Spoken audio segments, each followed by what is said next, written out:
Greetings, fellow Slayers. It's time to take a look at the final episode of Buffy the Vampire Slayer Season 1, Prophecy Girl.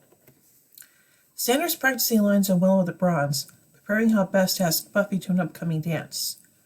Cordelia's in a car making out with Kevin, as Buffy slays a vampire nearby. In the library, Giles is reading the Pergamum Codex that he recently acquired. It comes to a passage concerning Buffy, and what he reads leaves him shell-shocked. So he attempts to digest the information he's just learned. An earthquake has felt all over town, and the Master revels in it. The next morning, Buffy's meeting Giles in the library, where no significant damage was sustained in the earthquake. Buffy explains how the vampires are rising in number and getting braver, but Giles is distracted by his thoughts. After biology class, Willow finds an excuse to leave, leaving Xander alone to ask Buffy to the prom. Buffy regretfully gives him the let's just be friends routine. Xander takes the rejection badly and walks off to wallow in his misery. Giles phones Angel and asks to meet with him as soon as possible when Miss Calendar arrives in the library, telling him that she sees apocalyptic portents and demands to know what is happening. She tells him Brother Luca, a monk in Cortana, is emailing her about the Anointed One. Giles asks her to get more information about this, promising he will explain everything later. In the school hall, Kevin and Willow promise to help Cordelia set everything up at the Bronze for the dance. Willow sees Xander wallowing in his misery and offers sympathy. When Xander asks her to the dance, she refuses to be a second choice, despite the fact that she is in love with him. That evening, as Buffy enters the library, she hears Giles telling Angel what he's learned. Angel refuses to believe what Giles is telling him, but Giles insists that he's verified the prophecy which tells, without a doubt, the next evening Buffy will face the Master and die. Buffy is understandably devastated at the idea of her impending death, and rejects Giles and Angel's attempts to comfort her, and in a fit of emotion throws the books across the library. She then tells the two that she has a way around the prophecy by quitting as the Slayer. Even though the two warn her that without her to stop him, the Master will rise and unleash hell on earth, she refuses to listen and leaves the cross Angel gave her on the table. She goes back home and tries to convince her mother that they go away for the weekend. Instead, Joyce tells her that the gallery is open on weekends, and then gives her a stunning white prom dress. After she tells her about when she met Buffy's father, Joyce encourages her to go to the dance. The next day at school, Cordelia and Willow find the members of the Audiovisual Club, including Kevin, slaughtered by vampires, as the TV plays a cartoon of the Three Little Pigs. Having heard the news, a sympathetic Buffy shows up at Willow's, all decked out in a prom dress. Willow is shell-shocked, even though she has faced vampires and death before. Till this, it has never been quite so personal. Buffy heads back to the library, where Giles has explained to Miss Calendar that Buffy is the Slayer. Having used the information that was provided to him by Miss Calendar, Giles discerns the Anointed One is still alive and is a child.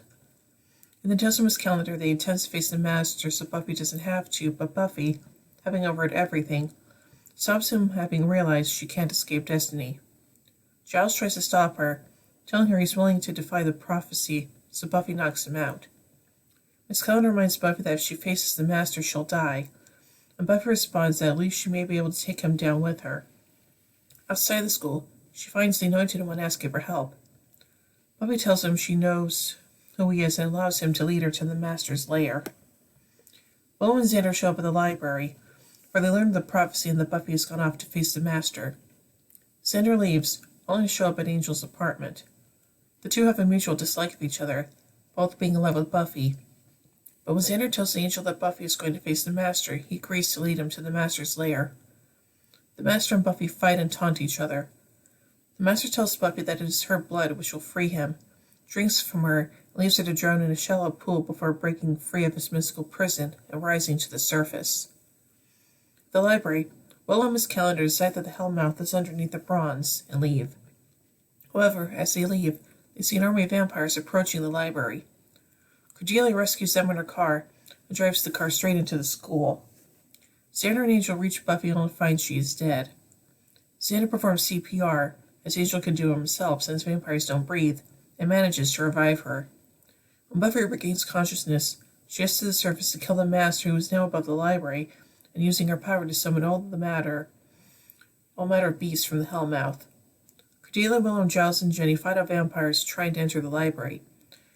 And just as Giles realizes the Hellmouth is drugged underneath the library, a tentacled creature rises through the floor. Buffy throws the Master into the library, where he is impaled on a jutting piece of wood and his soft tissue disintegrates, leaving only his skeleton and the Hellmouth closes, sucking the tentacled creature back down. Go to riddance. The gang regroup and reflect on everything that happened, including Buffy's temporary death. The Hellmouth is closed and the vampires have gone. The world is saved. Giles notes that he should have known Buffy wouldn't have let death stop her. The son friends stare at each other, wondering what to do now, and Giles suggests that they leave as he doesn't like the library that much anymore. The group decide to head to the dance, Buffy stating, "We save the world. I say we party." Miss Connor asks what they should do with the Master's skeleton, and Buffy tells her not to worry. He's not going anywhere, before calling him a loser. The gang then leave for the Bronze, leaving the skeleton behind. Whew. So let's take a look at some continuity surrounding this episode. From the episode Witch, Cordelia Chase had 9 episodes to become an accomplished driver. Buffy rejects Xander's feelings for her in this episode. Xander later returns the favor years later when Buffy confessed her feelings for him in Turbulence. The Master catches Buffy arrow just before it pierces his heart, as Angel will do in the episode 5x5. This episode marks the first time hypnosis is used in the series, though the first time hypnosis is used against Buffy. Wilthos uses it in The Origin Part 3, but unlike the Master, Buffy managed to resist it. This is the first of 4 times that Buffy's bitten by a vampire, the other 3 being Angel in Graduation Day Part 2, Dracula and Buffy vs. Dracula, and Spike in Desperate Times. Buffy dies for the first time, even if only for a minute. She'll suffer from this traumatic event and only deal with it after the summer in When She Was Bad. Buffy's death causes new Slayer, Kendra Young, to be activated. Apparently, this cuts her off from the Slayer line of succession, as no Slayer is known to have been called after her second death in The Gift. When asked to perform CPR on Buffy, Angel declares he can't breathe. This is the first instance in the series in which this is established. Darla will affirm the same and demonstrate that vampires are able to ignore breathing reflexes in offspring. The Hellmouth is revealed to be directly beneath the Sunnydale High School library. The Hellmouth spawn reappears in the Zeppo.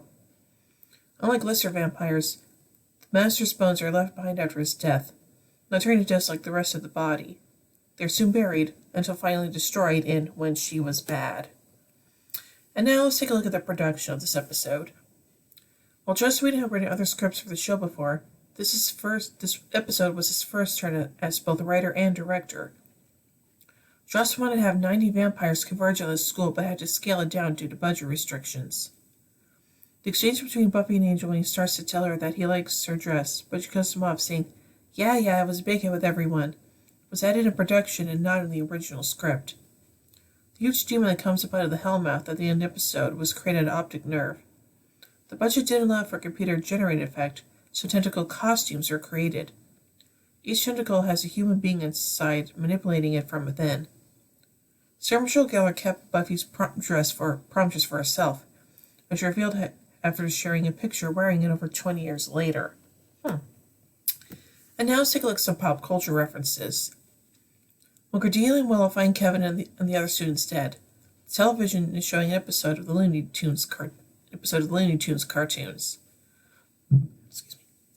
Xander compares the Giles calm to Locutus at Borg from Star Trek The Next Generation. The Master refers to the song What a Wonderful World. And now finally onto some other information regarding this episode. Joss Whedon named this as one of his 10 favorite episodes, quote, because this was my first time, besides telling directors what to do, that I actually got to direct. And it was the first time I got to kill Buffy, and the first season ender, and it was the first time I realized I could take everything we did in the season and tie it in a bow. Other than the prophecies, the fact that the Master was surprised that Buffy was revived may be because of him being in prison for 60 years, while CPR was introduced to the general public in the 70s.